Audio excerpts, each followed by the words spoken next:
Good morning, everyone. Thank you for joining us today, and thanks for your patience as we were trying to get started. Sorry about the late start. The purpose of this call is to provide an update on the generator model data requirements. My name is Christina Osborne. I work in Stakeholder Affairs. I'm going to be facilitating the web conference. We have a few folks from planning in the room as well, so I'll go ahead and have them introduce themselves. Lindsay Thomas. Reggie Ray. Tom Jotu. Emily Hughes. Jill Jordan. Thank you, everyone.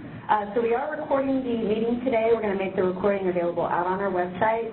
Some of the materials, we have actually three different documents we're going to be reviewing today. We have the documents on the screen, the presentation. We also have a white paper that was authored by the PTOs, as well as a data template for generators category 1 and 2. So we're going to be reviewing those documents today.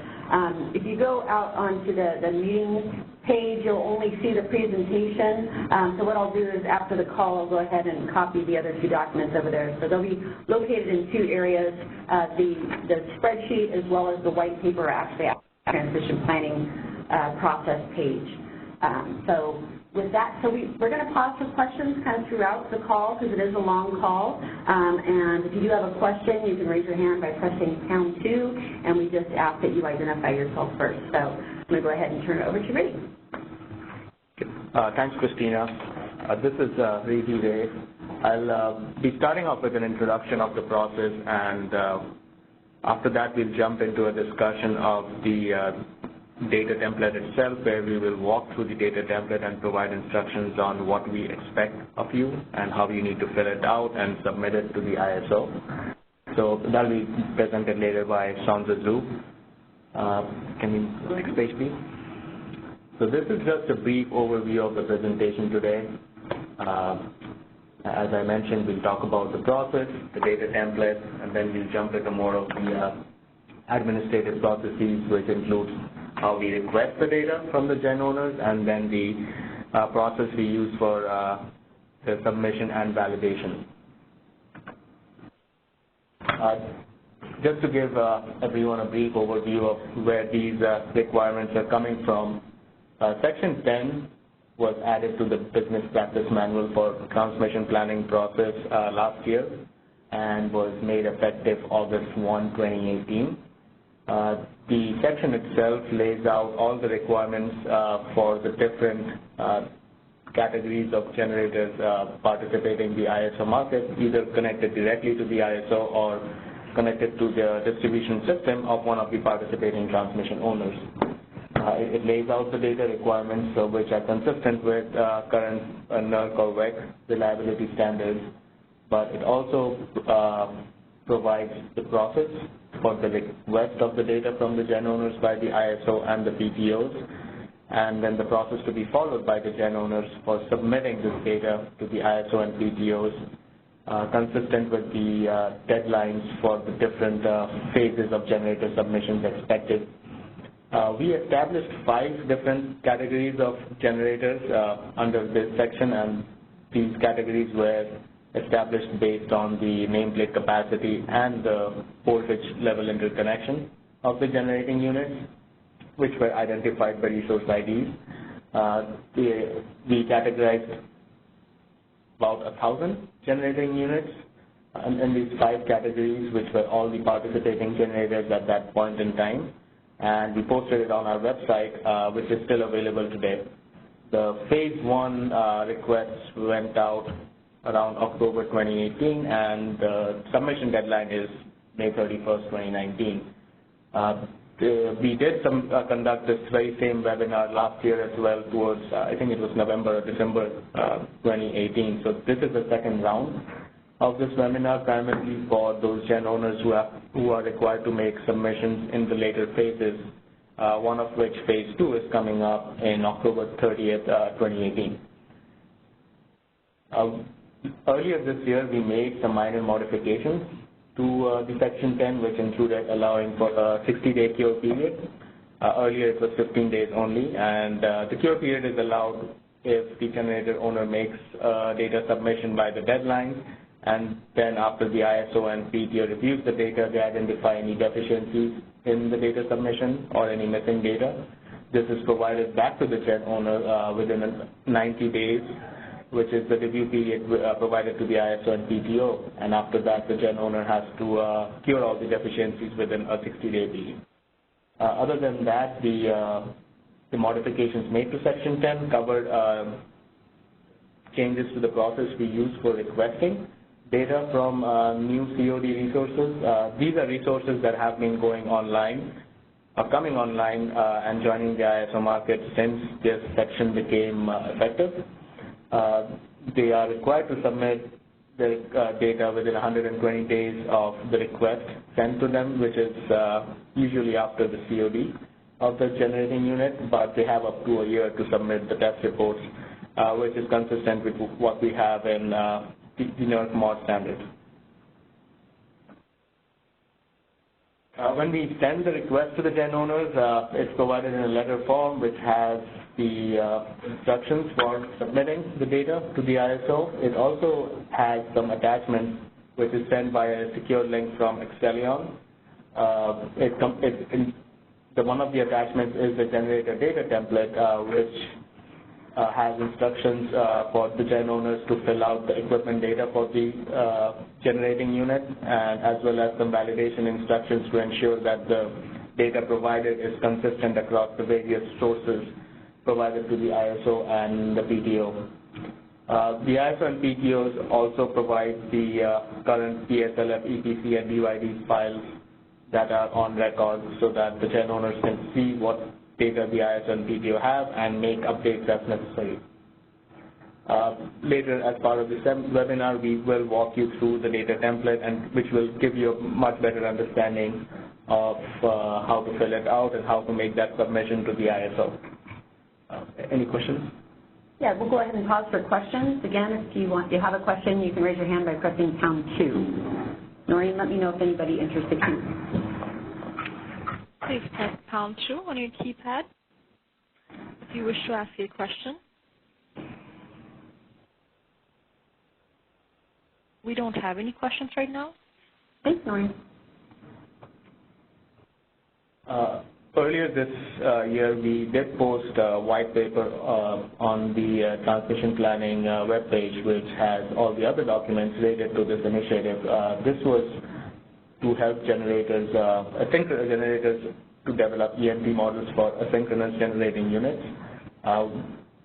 We can walk through this document later in this webinar in case gen owners have questions on this process. Just a quick round of FAQs. We have been getting a lot of queries from gen owners, so we decided to put together just a short list of the very common questions we get. Many of the questions are very unique and specific to the generating unit, so it does not always apply across the board. Just to run through them really quick, generators are not required to provide PTO facility data. We are only asking for the generating unit data itself. One of the common questions is that the OEM manufacturer has gone out of business. We may not have OEM data to provide. Our recommendation and requirement is that you need to perform performance tests on your units to be able to modify the generic WEC models available for your unit. As we mentioned before, the generators that are reaching commercial operation after this section in the BPM went effective, you do have up to a year to provide your test reports, but all the other data needs to be provided before that, so any models you provide should be based on as-built information. And that still needs to be given to the ISO within 120 days of the request. So you do not wait till the test report is ready to provide those models, because that will be identified as a deficiency in your submission. And the last one is, one question we did have was prediction settings may not be able to get models into the dynamic models if they're not available in the WEC library. In that case, just provide the WEC production settings to the ISO and PTO, and that should be sufficient to meet the requirement.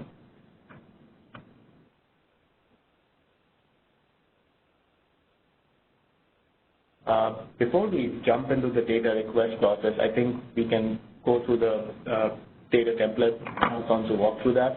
The data request process is pretty administrative, so I think everyone will benefit going through the template first. Okay, hold on 1 second. I'm just going to jump over to that document.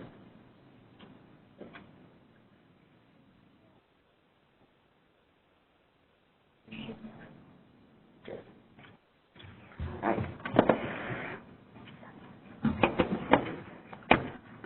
Okay, good morning. This is Songzhe. I'm going to go over the data template. So this data template will be pre-populated before we send to you. So we'll try to fill it out as much as we can with the available information. So inside the template, there are 4 tabs. So we encourage you to read through the first tab, instruction list. It provides useful information on how to fill out this template. So it provides a description of each tab in the spreadsheet. The instruction tab, of course, is just some information to help you to fill out the spreadsheet, the template. I also explain like different some fields on each tab. So if you have doubt what it means, you can look at the instruction list to figure it out. So I'm not going to go over all the details because we're going to go over each tab later. But just want to let you know this is your first resource to check how to enter data on different tabs. So instruction tab, this is the summary of the project and the summary of the data submission requirement. So we will put here the plant name, the resource ID, and all the other general information. And when you get a template, you need to verify the information is correct, up to date, especially like the contact person, all those things. Then here, the second part shows the data requirement. So this is just a sample. So yeah, we have years here. So this is the data item, single line diagram, equipment data. Equipment data means this tab here. Test report for the real and reactive power capability, power flow model, dynamic model.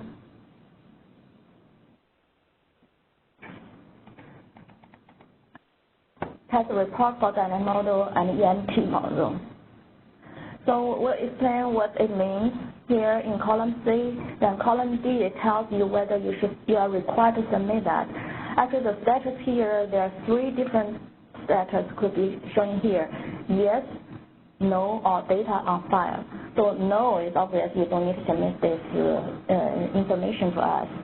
Yes means you are required to submit and we don't have any information right now. So you just have to give us this piece of information. But most of the time, most common is you will see data on file. So you have previously submitted something, so we have some data, but we ask you to confirm that is still up to date. So when you see data on file, it doesn't mean you don't need to do anything. You still need to open what we give you, so the data on file will include all the information in the package we send to you with this template. You need to open those files and check whether they are still up to date, they are accurate. If not, you need to update those and send back to us. And there are some information reference here. I think we'll modify the template to include the EMT model white paper here, so it's easier for you to find the reference. So then the next tab, equipment data. This is where you should provide all the information regarding the resource. So there's a box here telling you on this tab, you fill out the blank cells and you select from the option list for the green cells. Do not override anything that's in green. For example, here, actually the formula is built into this cell. And it means that this number has a relationship with the other numbers. We have seen people like override those, put some numbers. Please don't. Just enter in the white cell and green cell.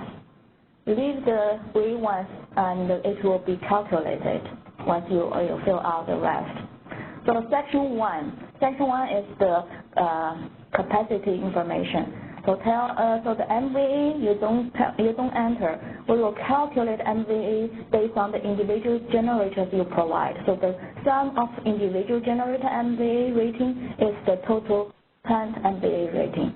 So you don't enter here, but you do provide the maximum gross output at the terminal, and you provide aux load. Then the net output at terminal is calculated as gross minus aux load. So you don't change this value here. Then you enter the anticipated losses. So these losses should be calculated from your power flow model. You should plug in your power flow model to the power flow software and calculate the losses between the generator terminal and the POI, the point of interconnection. Enter that number here. But then we will calculate the megawatt at the POI for you. That is the net at the terminal minus all the losses between terminal and the POI. That gives you megawatt at POI. If you look at the introduction tab, we have entered what we know as net megawatt at point of interconnection. So this number should match this number. So if they don't match, then something is wrong. Either the data source for this is not accurate, or you have some wrong losses or some wrong calculation here. Also, remember this net megawatt at POI is based on your GRA, what we have studied and we approve for you to interconnect at the POI, not the physical capability. So you might be able to produce more, but per your generation interconnection agreement, your net megawatt at POI will be limited to a certain number. So this number will produce the GRA net megawatt at POI. So after the general overall plant megawatt information, you will provide individual generator information. So here we have spaces for 9 units. So this is by actually type of generator. So it doesn't really match how you model it. For example, if you have 100 inverters of the same kind of identical inverters, you model 2 generators in your power flow, each one is 50. But here you only need to enter 1 column because they are the same type of inverters. You just put number of individual generator inverter 100 here. Okay, so 50 of them will be generator 1, 50 of them will be generator 2. That doesn't matter. You only need to enter the same information once. You don't need to repeat here. So then for each type of inverter or generator, you tell us the technology. We will modify the template to include WFET. Sometimes people are confused. WFET should be counted as induction or counted as DC inverter. It's both. Then type. So this is the turbine type.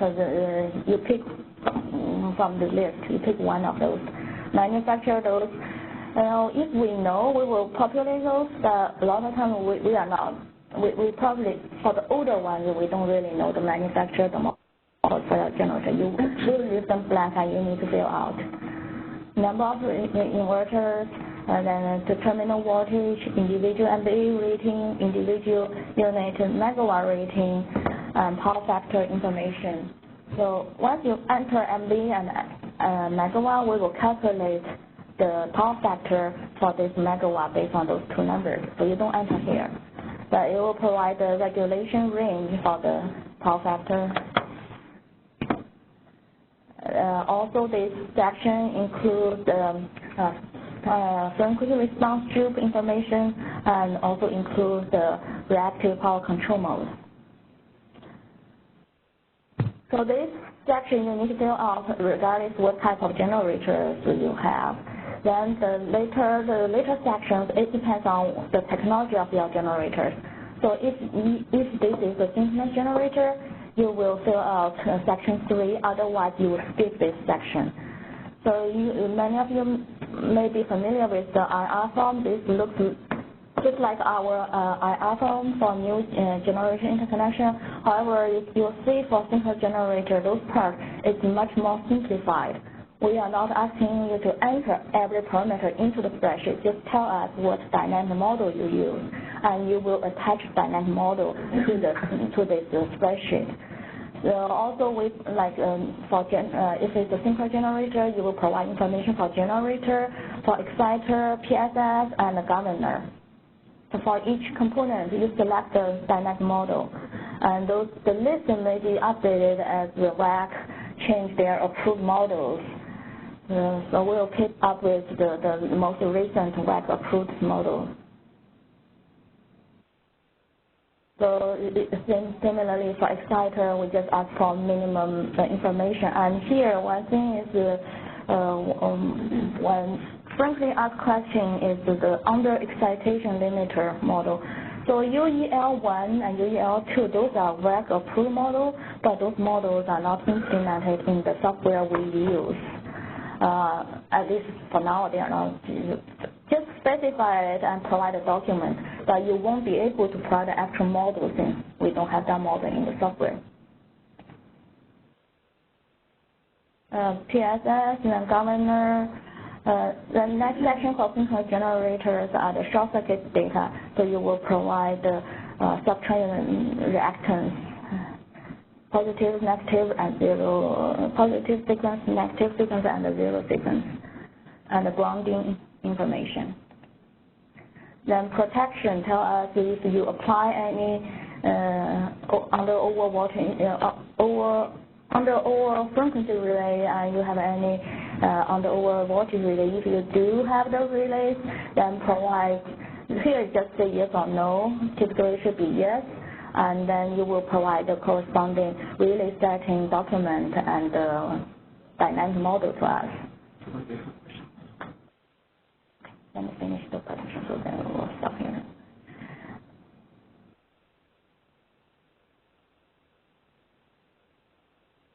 Yeah, we also ask you to answer the question at the relay settings, complying with NERC standard PRC 24.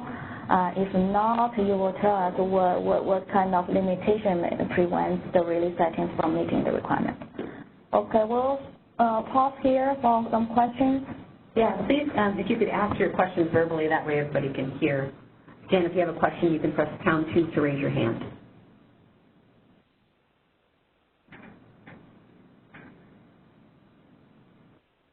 Noreen, do we have anybody in the queue yet? Yes, I just unmuted a caller. Okay. Yeah, yes, this is Bill Gibson from Hetchy Water Power, and I just want to make sure that I'm understanding. Let's suppose we have a plant with 3 units. So the overall plant would be the entire plant, and then the individual units would be done and would be filled out in Section 2. And we would fill out it one. Depends. Pardon? Yeah, the data template is per resource. So depending on if it's a resource that it's more like aggregate resource, like a combined cycle, then all 3 units are included in that resource. If your plant has 3 units, each one is an individual resource, and then we will send you 3 templates, each one just for 1 generator. Okay, so each generator unit, we would fill out this template for each generating unit. Like, for example, all of our plants are hydroelectric, and they may have multiple units at each plant. But it's based on what you just said. If we've got 7 hydroelectric units in our entire system, we would fill out 7 of these forms. Yeah, if each of them has its own resource ID. If there's only one aggregate resource ID for all 7 units, you will get 1 template to fill out. If you have 7 resource ID, 1 for each unit, you will get 7 templates to fill out. Okay. This template is by resource ID. We have 1 resource ID for all 7 units, but we don't model them as 1 resource ID. We model them as individual units. Okay. So in that case, you will put, are your 7 units the same, or they are like they have different color? If they are completely different, then you will fill out the unit 1 all the way to 7. Yeah, they have different facility ratings. All 7 units. Okay. Well, there may be some that are the same, but for the most part, we have 7 units, and they have different facility ratings. Yeah, in that situation, you will have 7 units here, and this is the total plant rating. Okay. Thank you. Any other questions, Noreen? Next caller, please go ahead. Hi, this is Joe Zukowski from PG&E. I have a few questions regarding the template that you just went over. First question is, earlier you stated the data templates will come pre-populated. What kind of information is pre-populated on the template? Is it more just like the introduction information, or is there equipment data that's also pre-populated in the template as well? Could you provide more information on that? Hi, this is Riddhi. I can take that question. So at the least, we do populate the introduction information and the plant level facility data. So we will pre-populate this and here. The other information that Sonju was referring to, that's more of a courtesy from the ISO and PTOs, but it's really for the generator owner to fill out. If that information is not provided, does not mean that we think they are deficient or we don't approve of them. And if they have been provided, it's not vice versa either that we're endorsing it. It's more of a courtesy from the ISO and PTO, but at the end you need to check and fill it out. Okay, thank you. In regards to on the instructions tab, I think, or it might have been the introductions tab, where you mentioned the point of interconnection value. I think you said the net megawatt at point of interconnection on the introduction tab. That value, you mentioned that would be pre-populated as well? So and we would need to verify that matches the data we have? That is correct. It should be pre-populated based on the contracts we have on file. But there are some very old units out there which never went through the ISO interconnection study process, and sometimes so at that time we defer to the existing contracts to get that value. So that's how we populate that. So it may not always be an interconnection study from the ISO or an ISO interconnection agreement. Maybe some grandfathered QF contract or agreement for that unit that would be used to populate it. Okay, so there's cases where it won't be populated. Is that accurate? Because we've received a few of these and none of them are populated. Yeah, and I think that was because a lot of them are PG&E utility-owned gen, and we don't even have contracts for those. So there may have been some confusion there, but a lot of the information did come from the PTO. So that's where it becomes a little difficult for the ISO to populate information that we may never have studied you for. Okay, thank you. And just 2 more questions. I apologize. In regards to the data that is stated in the introduction tab, where it's under the column where you can either select data on file, yes or no. For those instances where we've received these templates and one of the items says data on file, but that document is not sent with the letter, we're unable to review what you have on file to make sure it's accurate. So should that information be coming to us? If that happens, then if you found, so we sent out about 90 requests, and if there was something we missed out, just let us know, and we'll definitely get back to you on that. Okay, well, yeah, we'll respond because it looks several of these, or almost all the ones we've received, say that. Okay. And then I just have a kind of a general question in terms of when we're identifying the net output for a facility. If there's a limitation imposed by like a GSU or something like that, how should we handle a situation like that? Because it looks like all the calculation on the template is derived from the generator information. Is that correct? Yes, so if you have a GSU limitation, then you have to modify here. You have to reduce your gross output such that it doesn't create an overload on your GSU. So that, okay. Yeah. So under maximum total generating facility gross output, we would modify that number based off of the limitation. Mm-hmm. Okay, thank you. That's all the questions I had for now. Okay, thank you. So Noreen, we have one other person in the queue? We have 3 other people right now. 3? Caller, please go ahead. Yeah, this is Seth. I just had a question on, and we did receive our template, and they asked for an electromagnetic transient model for subsynchronous resonance SPEDI. So are you going to cover that later? I don't want to take time now if you're going to discuss that later in the call. Yeah, we will go over the white paper on the website. We post it on the website later after we go over the... But was the request for a synchronous generator or an asynchronous one? The white paper is for the inverter base. We have a synchronous generator. Oh, okay. Synchronous generator is actually you just need to provide a few additional parameters. Then regarding the shaft. So your question is on what to provide or if you need to provide?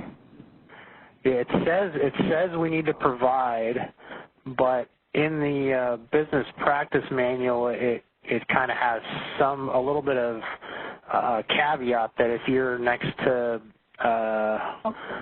capacitors, then you need to provide, but otherwise you don't. So should we just reach out with entity-specific questions to Riddy or to you? Yes. And so if you are not sure you meet the criteria, send a question to us. We might have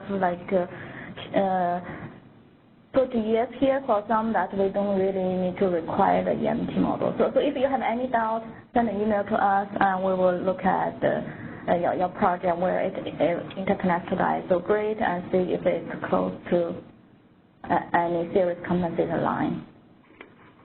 Okay, and so are you guys going to kind of list contacts at CalISO and possibly at the utilities at the end of this call if we have further questions? Yes, we do have a contact list at the end of the presentation. We also have a contact list in the BPM itself under Section 10 of the BPM for transmission planning process. It lists out the email ID addresses for all the utilities.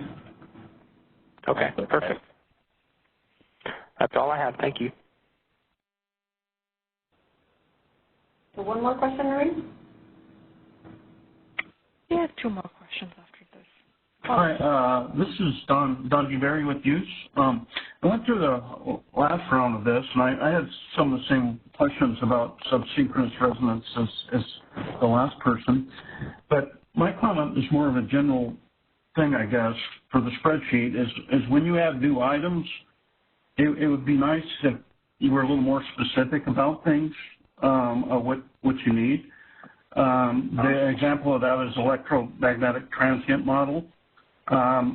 When we went to the manufacturers last time, they didn't really know what we were asking for. We kind of went round and round a little bit, I guess, with that.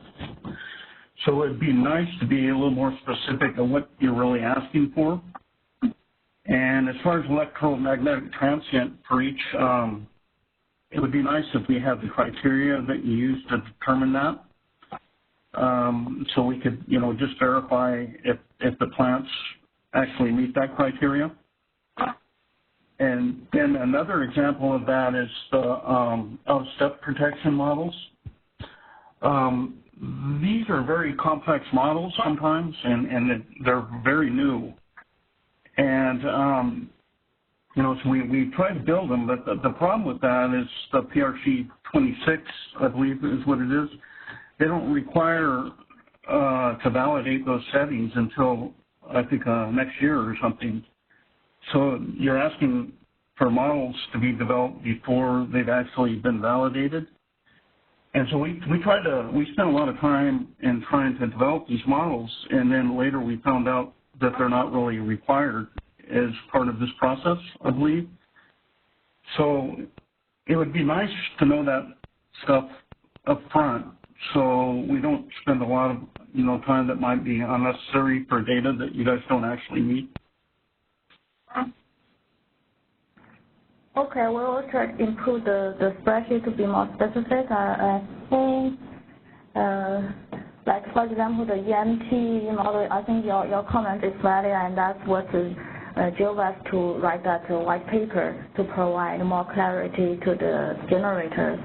Then regarding the protection, you refer to PSLS 26. I think probably, we'll try to make it more clear, because with the protection models we are asking are quite limited, although we do ask you to provide some setting documents.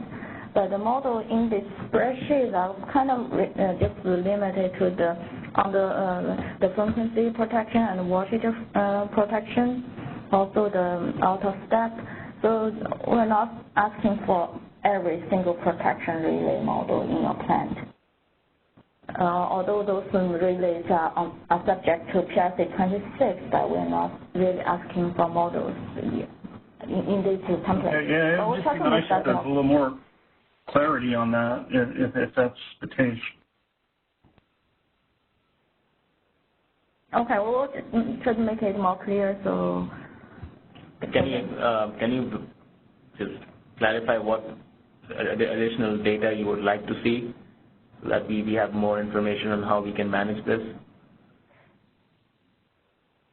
Well, when you ask for a new model, I think, like, we spent a lot of time in developing the OOS models, and they're really complex, and we weren't sure if they would give the right results. And we don't want to submit models that are going to be erroneous when you guys study it.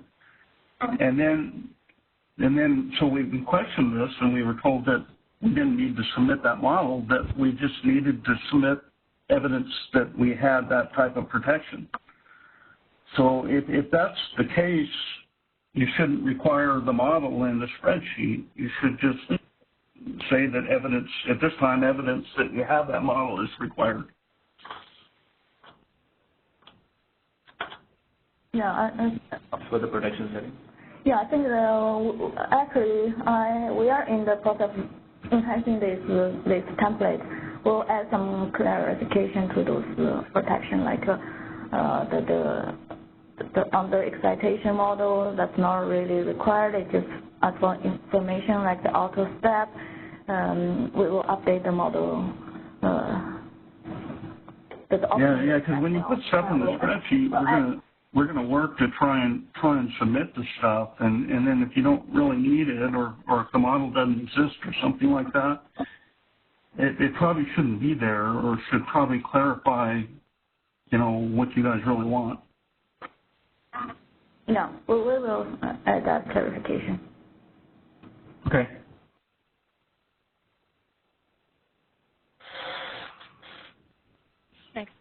Next question, Ari? Please go ahead. Hi, this is Jamar Frias with Dominion Energy. And my question is more along the lines of this PSLS models. So I heard a line stated earlier where you said that for new stations or for new generating facilities, it was required to submit as-built PSLS models, even if validation data is not available. So, I mean, if we submit something like that without validation, you know, what are the requirements? How do you determine whether or not the model is accurate enough for you? Just by being able to initialize it accurately, and to initialize it and run this 10-second simulation? How do you go about validating it? And what will be future requirements? So will we have to go through another round of validation or resubmittals once we get it, the model validated? So anytime when you make any change, you should submit the update information to us. Yeah, you're right. Without testing report, without actual some disturbance data, we won't be able to tell if the models are accurate. All we can review here is the model is usable. So it is the model validation is a difficult task. So even with test reports, we are not 100% your models are accurate. So and this requirement was for the new online gens, and one of the problems we faced was a lot of the models we have came during the planning phase. It may have been different from what the models would be based on the actual generated build. So that's something we're trying to validate as well, right? Did something change? So so we will try. So when you submit as built model, you should submit whatever you know to your best knowledge. So it should, I believe, per our discussion with many operators, although you don't have that mod 26, 27 test report, but you have performed the test during the initial synchronization during the commissioning process. Nobody would just put it online without testing it, right? So you do have good quality data for you to come up with a good model, and we have to give you certain trust. To give you your due diligence and give us the as-built model as good as you can. But then the data model validation is a lifetime task. For commissioning, you perform some data, but that I don't know that you get all that you need for validating mod 26, 27. No, that's what I mean. So you as the best you can do. So you will get at least some powerful data, actually like the transformer data. You should have high confidence that what you gave us matches what you have installed. Now the dynamic data, it might be a little bit more difficult, but even the mod 26, 27 tests do not cover everything in the dynamic model. So you have to work with the manufacturer, get the information from the manufacturer. Also, you have to tune your generator, tune the controls. And from this tuning, you should be able to get a lot of the modeling information, and you should give that modeling information to us. Okay, so if we provide a model that has not been validated and you know, if it hasn't been fully validated, of course we cannot swear by it, right? We can give you best available information. You know, what will be your requirements for future validation? Will it enter just on the 10-year cycle for verification, or will you be requesting or requiring more information later on a different cycle? How will you handle the data? I mean, like somebody said, I mean, these are not, you know, you run-of-the-mill models, so these are very complex. So just want to make sure we provide what you need in a timely manner, and that you know, we don't have to do it every year or something like that. So if you're a generator that came online after September 1, 2018, and you're required to submit your test reports for mod 25, 26, and 27, you have up to a year from the data request to do that. So once you complete it and resubmit it to us, we would expect you to update your models with the new test information. Yeah, typically the test report itself includes those models. So when you submit the test report, actually you are giving us an updated model that you have validated through the test. Then down the road, if you make any further change, I think the requirements after you make within 6 months or certain times after you make modification, you have to give us updated model. Okay, so let me see if I got it straight. So you want a preliminary model when the facility becomes operational, and then you want another model or a revised model with some constants or whatever change or got validated whenever we get a chance to do Mod 26 and 27. Is that correct? Yes. That's correct. Okay. Thank you very much. That was my question.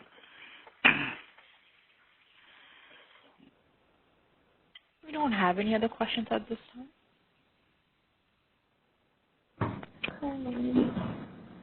We move on to section 4, that's for induction generator. Those are mostly for the wind. Top 1, 2, 3 wind generators need to fill out this section. So again, it's a simplified, very simplified section. You just tell us what model you're going to you will attach to the spreadsheet. Then on short circuit data, just provide the maximum fault current and the duration for that current. Then frequency relay, voltage protection relay, answer the question for PRC24. Okay, I think let's finish the inverter then based generator, then we'll pause for questions. So for inverter based generator, that would include solar, PV, type 4 wind, type 3 wind as well, and the batteries. Then you need to fill out this section for inverter IBR generator.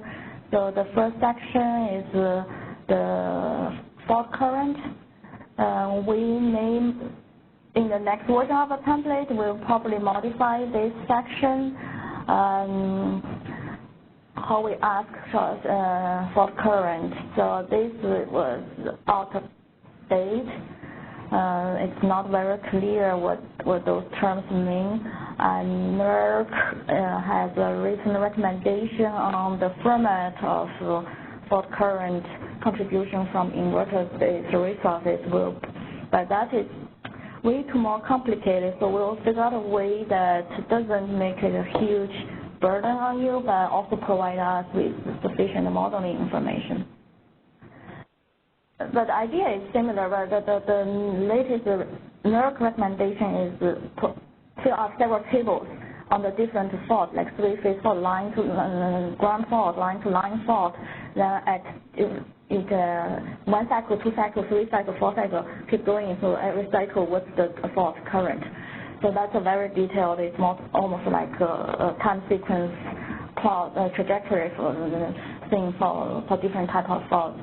Then on the dynamic model, just provide also you just select from those options depending on what generator you have. If it's distributed DG, then you can have PVD1 DRA model. If it's transmission connected, then you use the second generation renewable energy models. One change is here so now this spreadsheet still has the 3 selections for electric control mode, IEC _ A, B, and C. It used to be VAC recommendation, A for wind, B for solar, C for battery. That has been changed. _ B model has retired. Both solar and wind should use model A. Then battery uses C. Then in future there will be new models added. WAC is going to approve some more models that, as WAC approves more models, we'll add to this spreadsheet. The option list will include the new approved models as well. Now, if it's the type 3 or type 4 wind, you need to provide more models here. Now, on protection, similar to all the other ones, the induction generator, you just select yes or no for the frequency protection relay, voltage protection relay. then you will include the models in the DYD.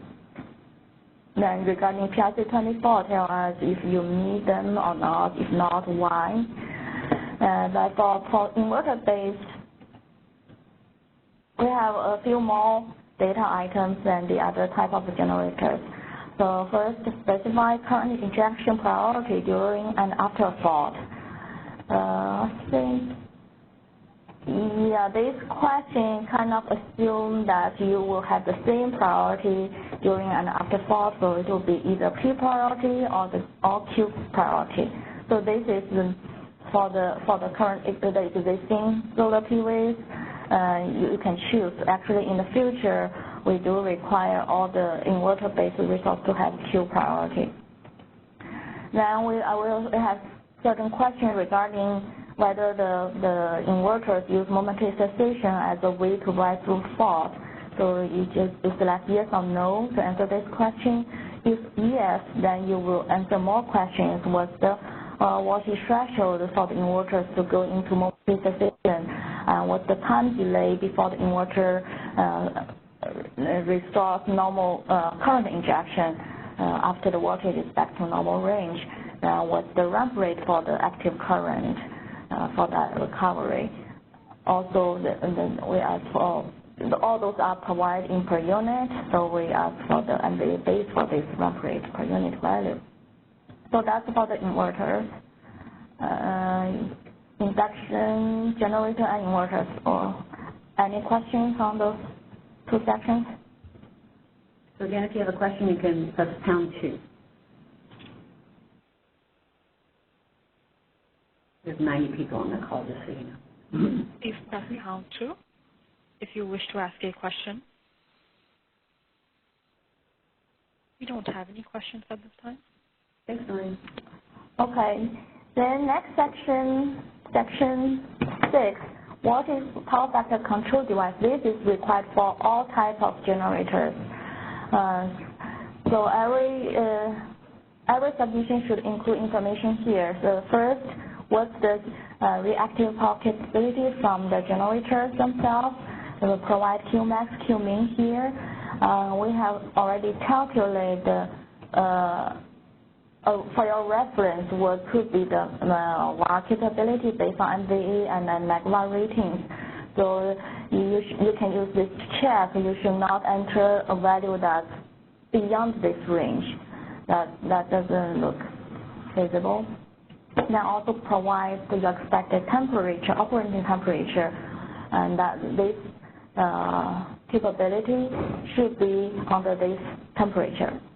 If you install additional VAR devices, tell us what they are, what type of devices, what's the capacity, and where it is installed.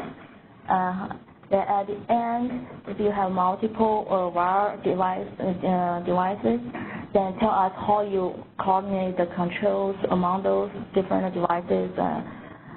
Just some general description, like what the plant controller does and what the inverter does. So that's on the VAR with devices. Next section is the transformer. Transformer will include the main step of transformers, as well as any pad-mounted transformers for solar or wind or battery. So actually, there are two sections for transformer data. Each section, because of the space, you can enter 3 transformers. If that's not enough, then you can go on here, enter, we have 3 more here. So those two sections are identical. It's just, it takes more space to enter data for 1 transformer, so we have to use 2 sections.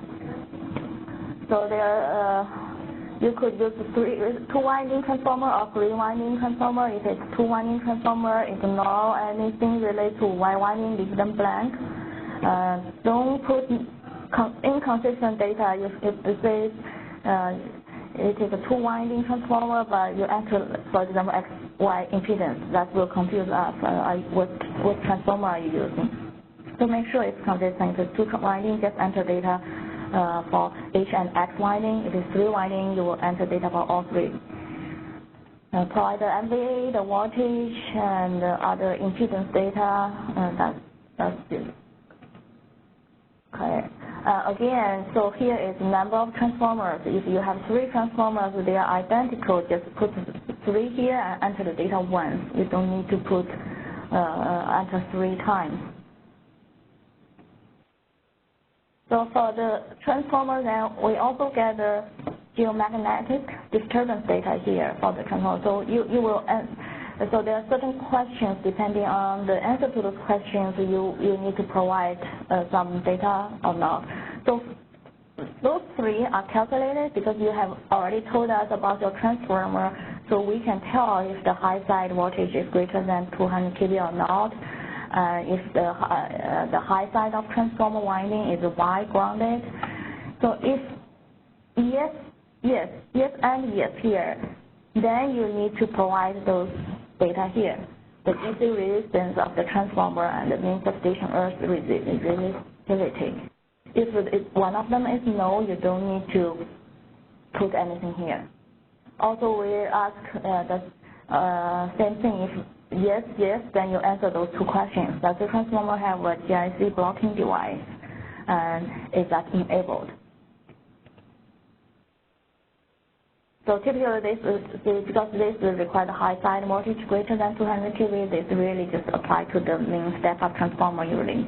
Not it should, for all the pad-mounted transformer, you will see no here, and we don't ask for those data. Next section is interconnection facility line data. So actually this means gen time. So enter the gen time data here. Only the gen time. You don't need to provide anything that is beyond gen time that is owned by the PTO. So, but you may have multi-sections of your gen time. It could be from site 1 to site 2, then from site 2 to the POI. So in that case, you will provide all the gen time section data here. Make it clear it is 230 kV gen time, 510 kV gen time, 116 kV gen time, how long it is from where to where. Then what conductor it is, what's the size, and provide the ratings and impedance data. The impedance data are provided for the entire line in per unit. The per unit base is 100 MV and the nominal line voltage. Then for solar PV, typically you will have collectors. Then enter the equivalent collector data.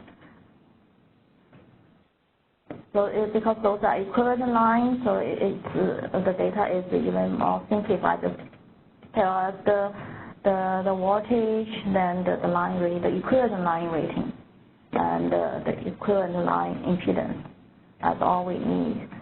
And also, yeah, for both gen time and the collector lines, you see, you enter the ratings in amps, we'll calculate in MVA for you. So it is great, don't enter. That's all on this equipment data tab. Questions? Noreen, do we have anybody in the queue? We just got a question. Caller, please go ahead. Hi, this is Joey from PG&E. Quick question on the template. Can you hear me? Yeah, go ahead. Great, thank you. So some of the data that's being asked for or required in the template, like for some of the transformer data, if it's an older transformer and there's test reports aren't available, or original transformer information may be unavailable, some of that information would require an outage to be taken and the transformer possibly physically isolated, and then specialized test equipment would be required to get some of that. Is the entity expected to get that testing scheduled and completed within the 6-month time frame? Yeah, if that's the only way for you to get the data.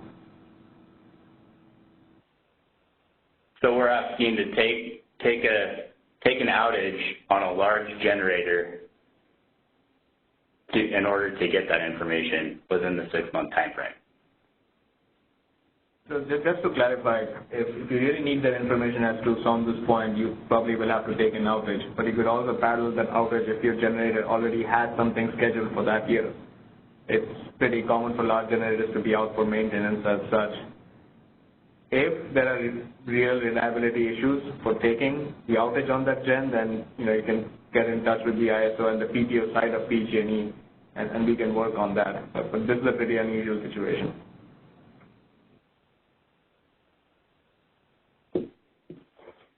Thank you.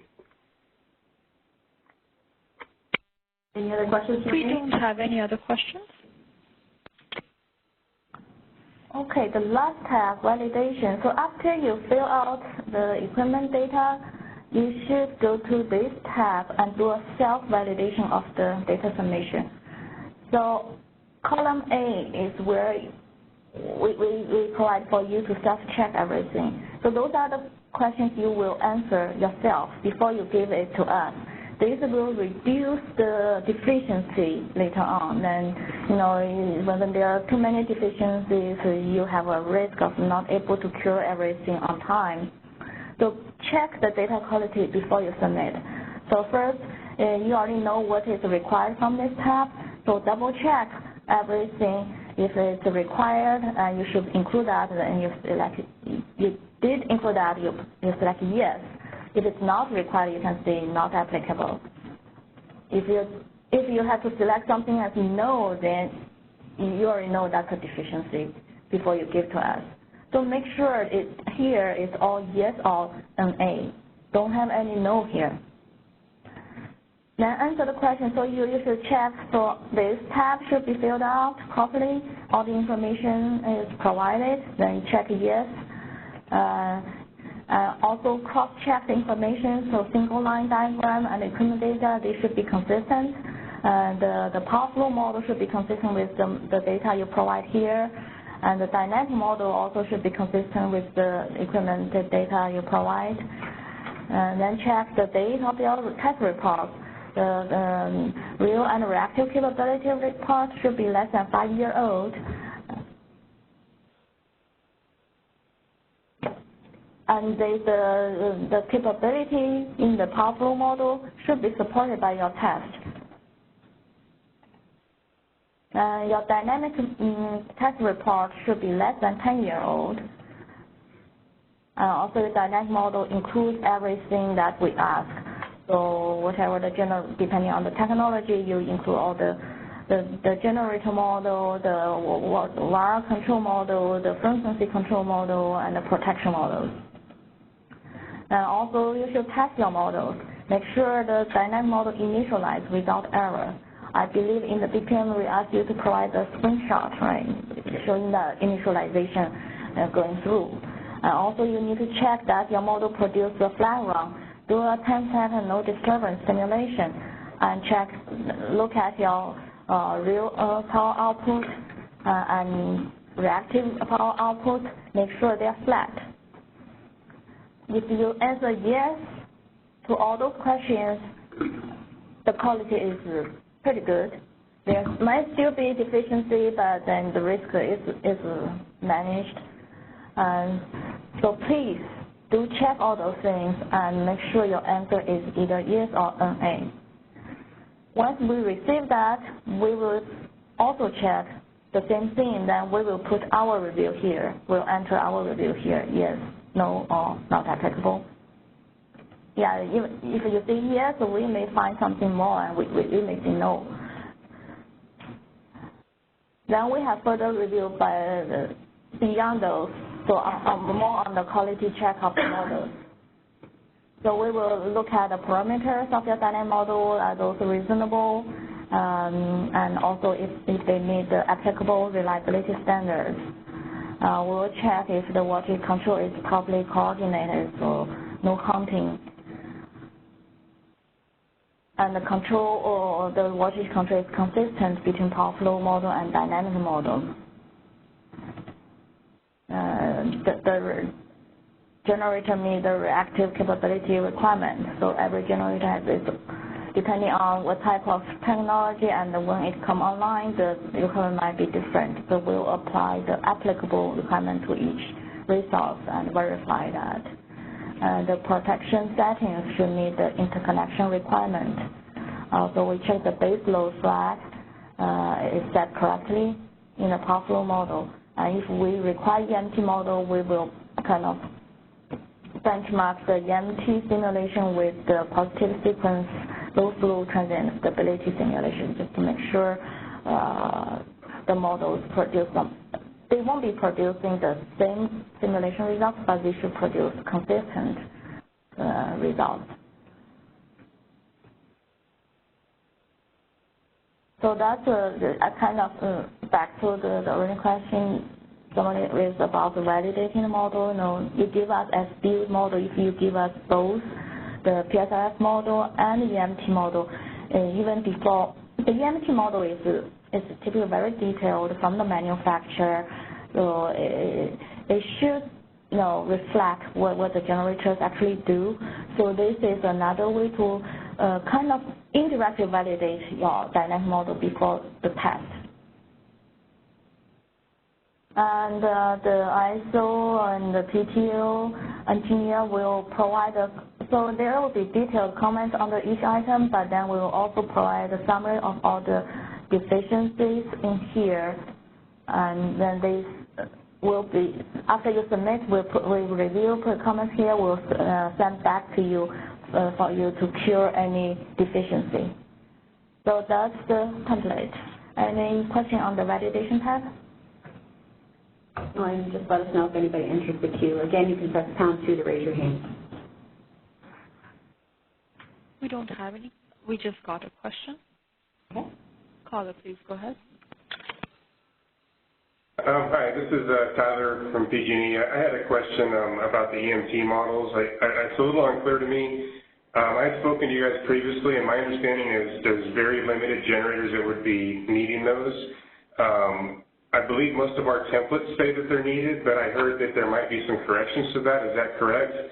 Part of the context of my question is we're looking at a lot of potential outages needed and testing needed, and all of this is going to be due in October, and then these additional models as well, and we're not even really clear on what is exactly required so that we can be planning to have this done by October. Thank you.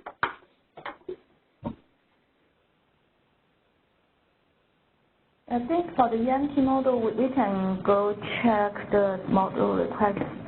Yeah, if you have questions on so everything else that we mark is pretty clear on what is required from you. If you have questions on whether you meet the criteria for the EMT models, then you can send us a question and we can double check and then clarify to you whether you meet the criteria or not. But to the most extent, to the large extent, mostly if it was marked as yes, you probably qualified for that. Not every generator got marked as yes for EMT models. So yeah, just send us a list of the units that you think that don't meet the criteria, and we can go and double check that requirement.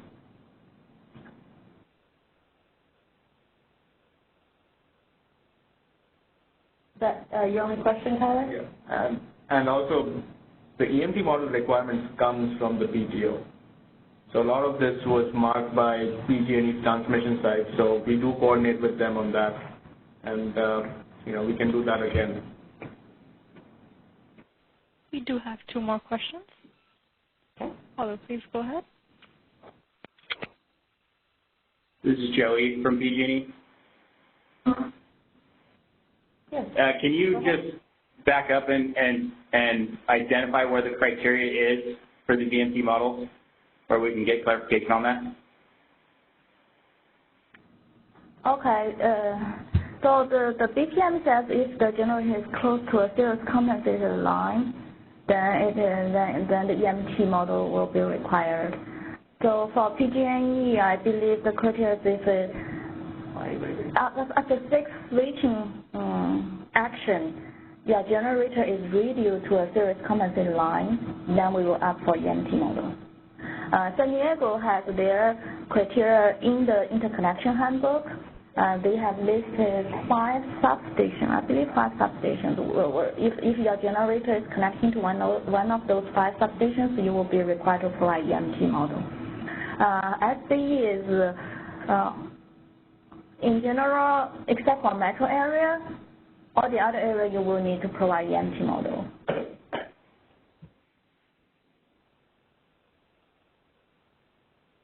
And this is identified in the BPM, you said?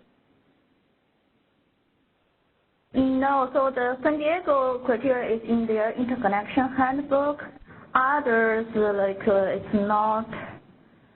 it's not documented in one place. The newer generators have that in their phase 2 reports, but the older ones, there is. I'll search if PTO has some document, but my understanding is PG&E doesn't have any public document on that criteria. SCE may have in the internet. I need to check.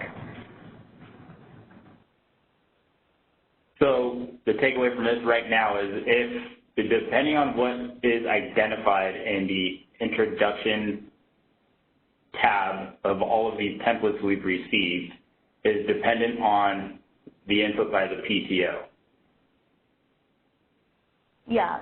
So the BPM only has a very general requirement, just close to series compensation line. So what is considered close? That is defined by each PTO, and we may not have a public document for each PTO's criteria, the exact criteria. So our intention is to put it yes, no here, but we might have some marked yes, actually should be no in the first 2 rounds of the model request. So if you have any doubt, just ask us and we will clarify. So, okay, so we're required to come back if we have doubts on the information that we've received in these templates. If we have doubts, we have an opportunity to request clarification. Yeah, anytime you have any questions, you can always ask us. Yeah, and that was very, we understand. I guess what I'm saying is, it takes time to go through these and validate the information that's been provided, and so there's a very short time frame to come up with all of this information and then determine if we need to perform a test. It's a short time frame to determine that direction.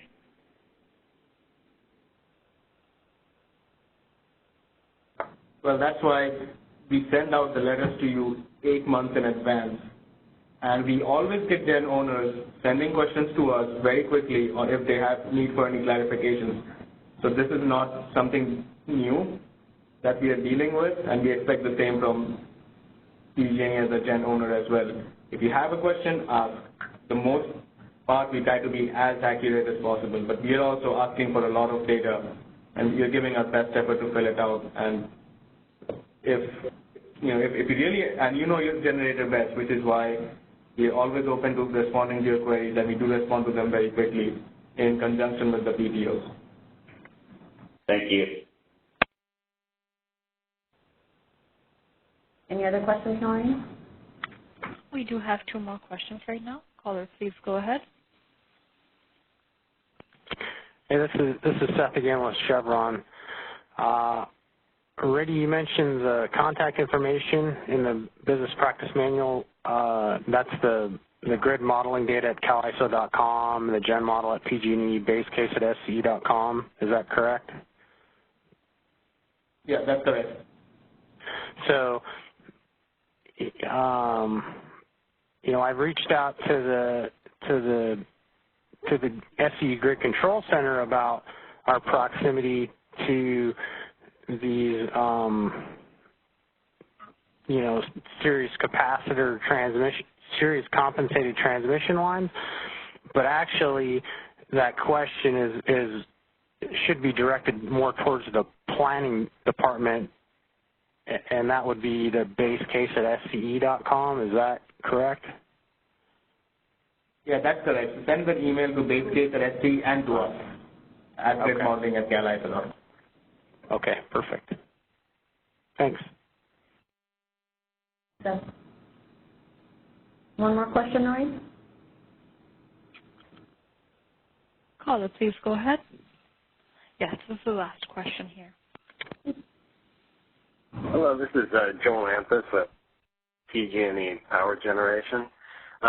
I saw under that dynamic modeling section that you had up just a second ago, it said that an initialization, a 10-second no disturbance initialization has to have a spread of less than 1% in PG and QG. I assume that means real and reactive power. But my question is, what is the definition of a spread? I'm not familiar with that term. Is that the standard deviation? Is that, or what does spread mean? So if you run the simulation for 10 seconds, during that 10 seconds you have a maximum value, you have a minimum value on the trajectory, then the difference between the maximum value and the minimum value is spread. So like GE PSLS software automatically calculates that spread for you already. After you run the simulation, you just go to the table, it shows you what's the spread, both in the in the actual value and in the percentage. I'm sorry, this template calculates the spread for you, you said? The software, the GE PSLS software that runs the simulation, the no disturbance simulation, it will calculate for you automatically. You don't need to do that calculation. And we do require GE PSLS software to validate all those things. The model should be in GE PSLS format. So you're saying that's something that GE PSLS calculates for you, a spread. Is there documentation on how to access that? You can look at the help document of GE software. So the purpose is to make sure it's flat. What do you call flat? You will always have small fluctuation. So here it means that small fluctuation should be less than 1% of your value. So if you are testing a generator with 100 megawatt output, your fluctuation should be less than 1 megawatt for 10 seconds.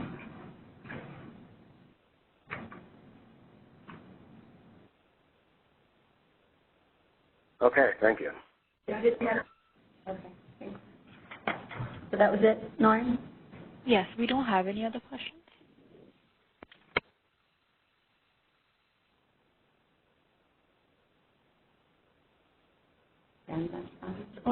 So should we look at the white paper or later? Okay. That's a different paper. Oh. It's okay, you have the PDF. Oh, it's well, we can move it on again. Take a call in a couple of weeks. Okay, I'll quickly go over this white paper we have posted on our website. I'm going to full screen it. Okay. But this is the EMT modeling guide for inverter-based generators. This was developed by the PTOs and ISO. So we receive a lot of questions on what they need to provide for the EMT model. So this is a clarification. So what are the modeling data? So how detailed the model should be. So basically you need to give us a model from the generator all the way to POI such that we can plug it in and run the simulation. It's not just the generators. It's also the panel controllers and other stuff. And this, the modeling detail should include all those things, the full detail inner loop control of all the electronics and represent the plant level controllers, represent the synchronous oscillation and protect mitigation and all and protection. Okay. All the reactive devices with automatically controlled capacitors, reactor banks, so even like filters, such details should be included. Also, we provide the usability feature, so I believe it is.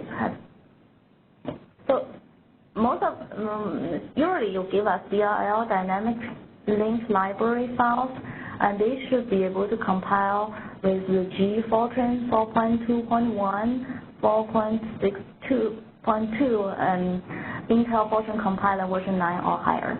So two bases to ensure the GIL file you give us, we can compile them and use them. Yeah, some more details here. I think I'm not going to go through every single point, but just want to make you aware that this white paper is on the Azure website, and you can provide this white paper to your consultant or to the manufacturer, such as they can give you an EMT model that meets the requirement in this document. Hopefully this will reduce the questions on the EMT models. So any questions, comments on this white paper? Do we have anybody in the queue, Noreen? We don't have any questions right now. Really? Okay, let me get out of this ready. Oh, yeah, that's okay.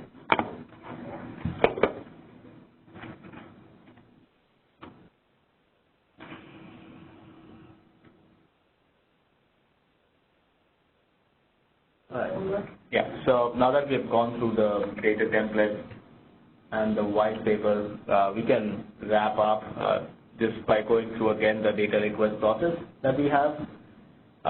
The list of all the generators is out, posted on our website, and you have been categorized by the category you fall in, as well as the phase of submission deadline. So that information is already out there, and you can always check the BPM to see what information is required from you. 6 to 8 months in advance of the deadline, the ISO and the PTO sends a letter to the generator as a reminder for submitting the data. We also provide the data template, which lays out the data required from you, as well as the EPC and DYD file we have on record. If we have test reports or SLD on record, we can provide that as well.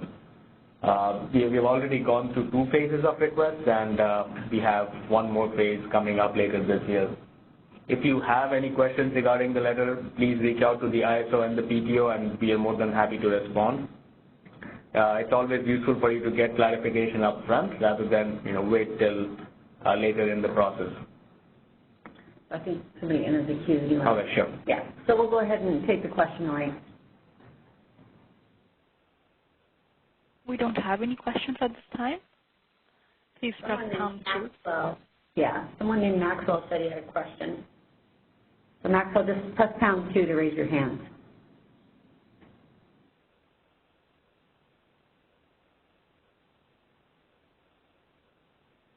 Yeah, we do have 2 questions now. Caller, okay. Go ahead. Hello. Hi, Maxwell? Yeah, just a question on this slide here. I've got 2 facilities, and we haven't received any notification or any letters requiring any of this data submission. Is there some other way that we can follow up and make sure that it wasn't sent to maybe a former employee, former contact, or a list of facilities that are affected maybe? Who are you with? Sorry, I didn't catch your company. Choctaw Biomass and Merced Power. Okay, thank you. So, Maxwell, we only send these letters for the next phase that's due. So right now we are sending out letters for phase 3 that is due October 30th.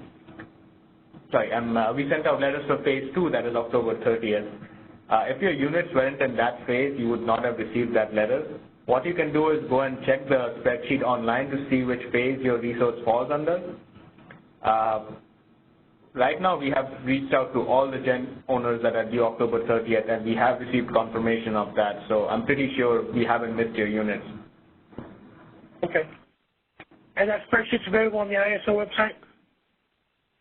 Yes, that is correct. We have a link to that at the end of this presentation. Okay, thank you.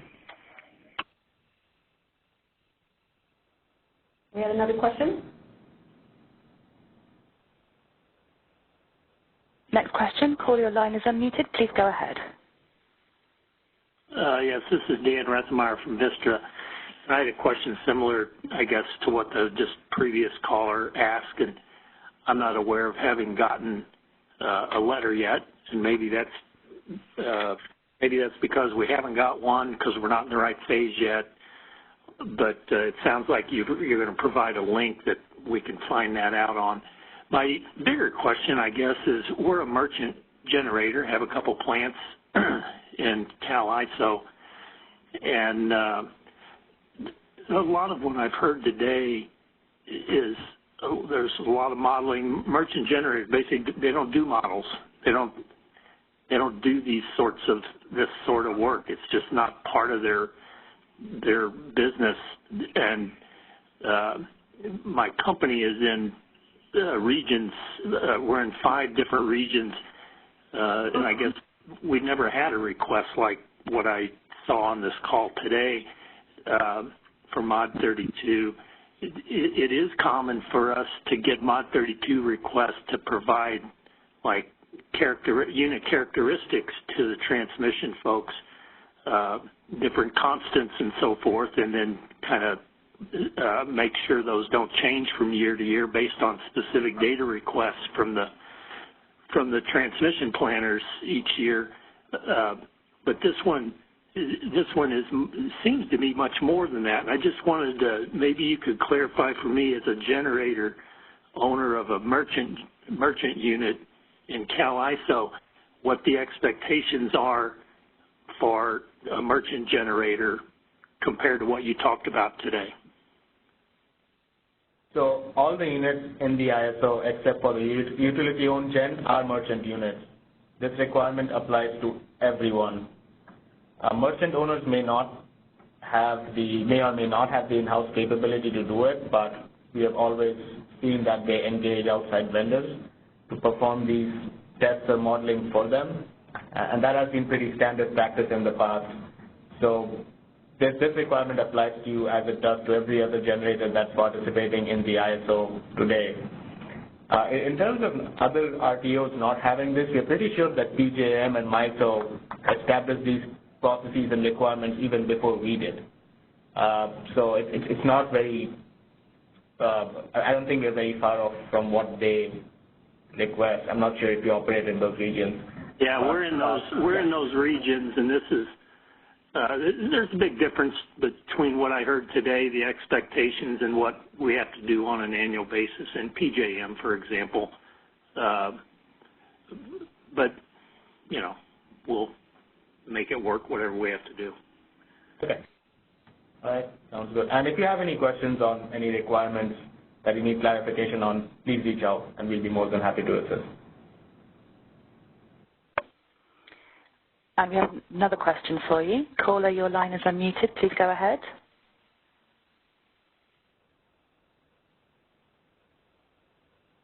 Caller, your line is unmuted. Can you check it's not also locally muted?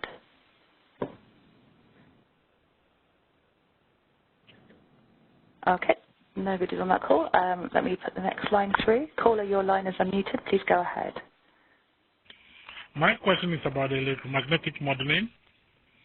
And my name is Maxwell, calling from Dominion Energy. I see in the white paper that we are using a different software, PS-CAD, for that model. Couldn't you use the GE sequence software for the same thing? Because these softwares cost a lot of money. Well, you know the difference between positive sequence and the EMT. Some of the things that simply cannot be modeled with a positive sequence model. So the EMT model is suitable to catch such as subsynchronous resonance or subsynchronous control interaction. Especially for inverters, the very fast control, this cannot be modeled or simulated in the positive sequence program. It has to be studied in the PSCAD type of one. Yeah, we understand there is a cost associated with getting such model. But really, we need those models for the reliability of the grid. Yeah, but the software costs a lot of money. Can this software be provided at a central point so we can access and model with it? See, the model goes with the software. That software has limitation. It cannot evaluate, the GE cannot evaluate certain things that we need that TISCAT can do. So I understand that. I understand that. Yeah. My question is, can your office provide this software as a central point so we can access and use to do our modeling? To the RTO does not provide the software, neither does the RTO. It's expected for gen owners to be able to work with outside vendors, or if they have in-house, that's fine, to develop this requirement and information to provide it to us. It's for maintaining our reliability, and that's the expectation. We don't provide the software. Well, because you're going to use the same software to verify what we provide. So if you have the license and we, your members, can use, I think it will help everybody. Yeah, I don't think that's being contemplated. Yeah, but we understand. Thank you. Helen, do we have anybody else in the queue?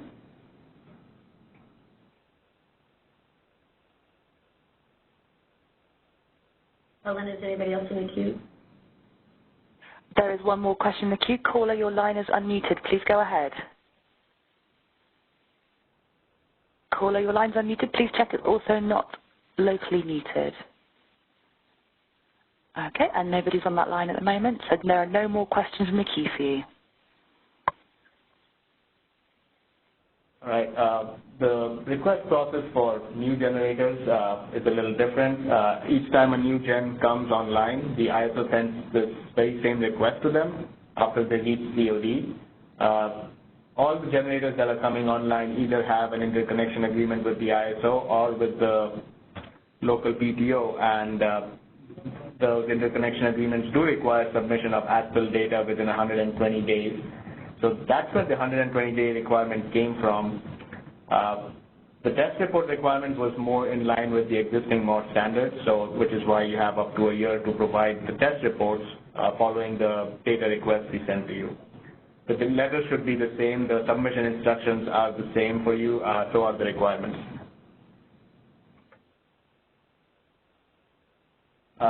This is something we discussed before. The generator category list is posted on the website, identifies all the existing units by category of data submission and the phase, which is the submission deadline. We have a link to that entire web page at the end of the presentation. So under that link, you will have all the sample data sheets as well as the category list posted.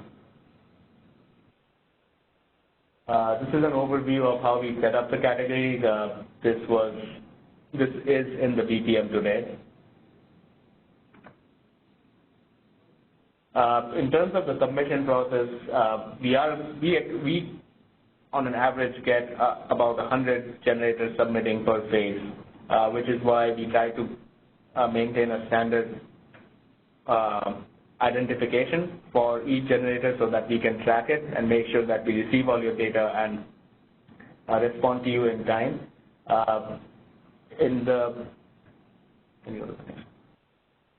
We did provide a sample format for how you can go and submit your information. Make sure you identify a resource ID and name in the subject line as well as BPM model submission. This helps us pick out your email from all the emails in the mailboxes we get and make sure we are able to download all your data. Send the data to both grid modeling data at caliso.com as well as the PTO email address. We use PG&E as an example, but each PTO has a different mailbox for this. And you can attach all the submission documents that is required. If the file is too big, you're more than welcome to submit it to different emails. If you're zipping your files, please make sure that the zip is not encrypted or corrupted. If you're sending us emails, make sure your security software is not stripping emails of the data that is being attached to it. We have had all these things happen before, so just make sure everything is going out through your system, and we will always confirm with you that, yes, we received what you stated. This is something which Sonzu went through with you in the data template. These are the instructions for completing the data template. So this is not something new. Just follow the instructions tab, follow the validations tab, and that should get you through all the submission requirements. And once we get a submission from you, we give you a confirmation within 10 calendar days that, we have received your email, we were able to download all your data. If there was some error in that, we will get back to you. Once we have received the submission and accepted it, we have the ISO and the PTO has up to 90 days to validate the submission to check for deficiencies. If it is a compliant submission, we will notify you of that compliance, saying you have met all the requirements. If there are deficiencies in that submission, we will send you a letter stating the deficiencies, which will be identified in the data template, which will be attached with that letter. This is something that was identified in the BPM and is allowed under our tariff. If you do not cure the deficiencies in the cure period, then you may be subject to penalties under our ISO tariff section 37.6.2 and the BPM for rules of conduct. All right, so we are almost ready to wrap up. These are the links which will be helpful for you to meet your submission requirements. The first link goes to the web page where we have all the documents posted, which is the sample data templates, the category list, the EMT modeling white paper, as well as a link to the BPM for transmission planning process if you want to look at section 10. And just as a reminder, make sure you submit your questions to grid modeling data at CalISO with the following subject line. This is much easier and quicker for you to get a response rather than reaching out to individual representatives at the ISO or PTO. It also allows us to give you a more consolidated and firm response. As a reminder, here are all the links, here are all the email addresses for the ISO and the PTOs. The ISO has more PTOs than the ones listed here, but these are the PTOs we have that are currently getting generators interconnected. In the future, if once more PTOs have generation, we will add them here and they will follow the same process. So this is the last slide that we have. Are there any other questions on any of the material that was reviewed today? So you currently have one question in the queue. So as a reminder, to ask a question, please press #2 on your telephone keypads. So first caller, your line is unmuted. Please go ahead. What is the current phase we're in? So the deadline, submission deadline for phase 1 is May 31st, 2019. Phase 2 is due October 30th, 2019, so that would be the current phase. Phase 3 requests should be going out later this year, and it's due, I think, mid-2020.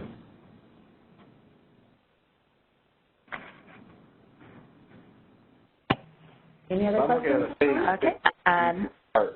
Sorry. Oh, sorry. Was that the second part of the question? Yeah, so I'm looking at a phase 6 if I'm looking at your resource page. Does that make sense? Or are we that far out? Yes. So there are 11 phases. This is a 5-year process for us. We're going through roughly 1,100 generators across the ISO. So phase 6, I think it will be sometime in 2021.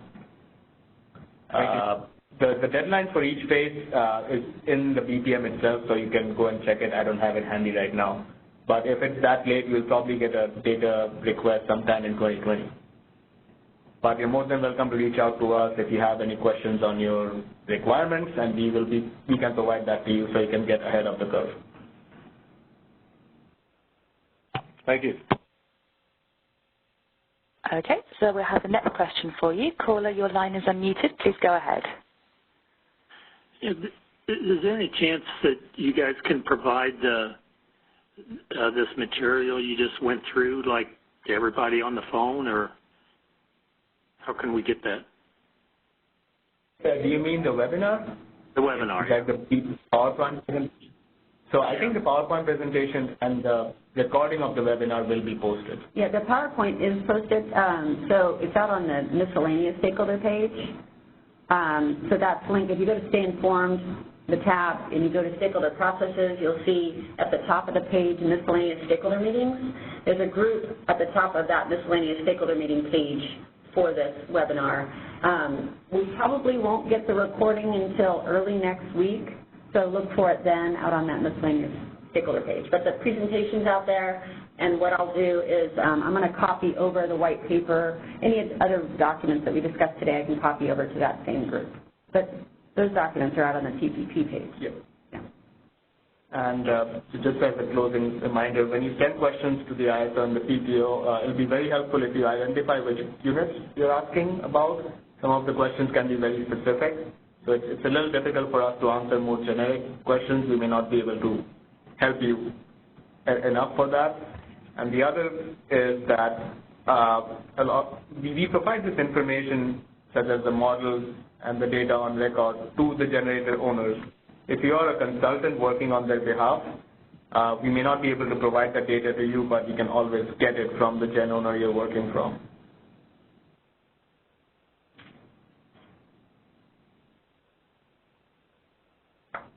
Okay, you have one more question. Would you like to take the next question?